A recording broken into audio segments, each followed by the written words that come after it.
নদীকে জিজ্ঞেস করলাম, সে কাকে ভালোবাসে? উত্তরে বলল, পাহাড়, ঝর্ণা, আলো, বাতাস ও বনের পশু পাখিদের। শুধালাম, আর মানুষকে? বলল, না, ভয় পায়। জিজ্ঞেস করলাম, কেন? বলল, মানুষেরা অবিবেচক, স্বার্থ ছাড়া কিছুই বোঝে না। পাহাড়কে জিজ্ঞেস করলাম, তুমি কাকে ভালোবাসো? উত্তরে বলল, মানুষ ছাড়া সব্বাইকে। জানতে চাইলাম, কেন? বলল, তোমরা অবিবেচক, স্বার্থ আর হিংসা ছাড়া কিছুই বোঝো না। বনের গাছেদের জিজ্ঞেস করলাম, তোমরা তোমরা কাকে ভালোবাসো? তারা বলল, আমরা ভালোবাসি বৃষ্টি, পশু পাখি, বনের জন্তু, আলো বাতাস সবাইকে। আর মানুষকে? বলল, না, মানুষকে আমরা ভয় পাই। বললাম, কেন? তারা বলল, তোমরা অবিবেচক, হিংস্র, স্বার্থপর। আমাদের কথা তোমরা একটুও ভাবো না।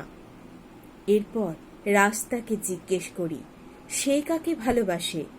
উত্তরে বলে, মানুষ ছাড়া সবাইকে। বললাম, কেন? সে বলল, মানুষেরা অবিবেচক, হিংস্র, বর্বর, স্বার্থ ছাড়া কিচ্ছু বোঝে না। বনের জন্তুদের জিজ্ঞেস করলাম, তারা কাকে ভালোবাসে? উত্তরে বলল, গাছপালা, জঙ্গল, নদী, পুকুর সবাইকে।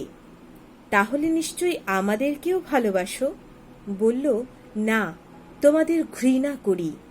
বললাম, কিন্তু কেন? আমরা কি করেছি? উত্তরে বলল, তোমরা অবিবেচক, হিংস্র, বর্বর, অভদ্র, অসভ্য, স্বার্থ ছাড়া কিচ্ছু বোঝো না। এই ভেবে একে একে পুকুর, দিঘি, আকাশ সবাইকে প্রশ্ন করে ক্লান্ত হয়ে বসে পড়ি গাছের আশ্রয়ে, মাটির উপর। শেষে শেষে মাটিকেই প্রশ্ন করি, তুমিও কি সবার মতো মানুষকে ঘৃণা করো?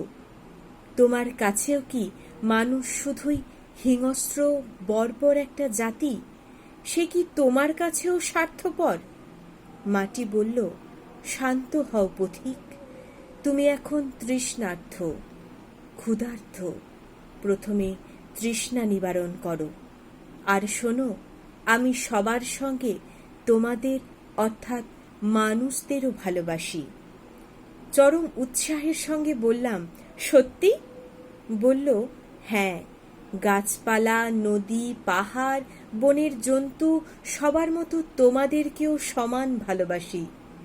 চিৎকার করে বললাম, তাহলে ওরা ওরা কেন বলছে মানুষেরা হিংস্র, স্বার্থপর, বর্বর?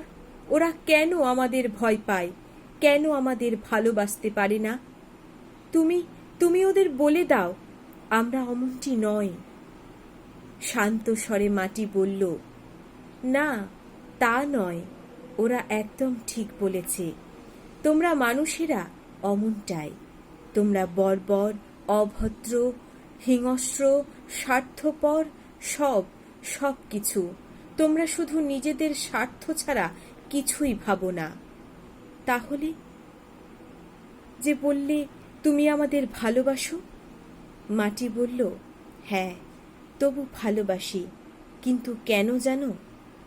অধীর আগ্রহে বললাম, কেন কেন? কারণ তোমরা যতই হিংস্র, স্বার্থপর হও না কেন, মৃত্যুর পর অন্যদের মতো তোমরাও মিশে যাবে আমারই বুকে চিরতরে।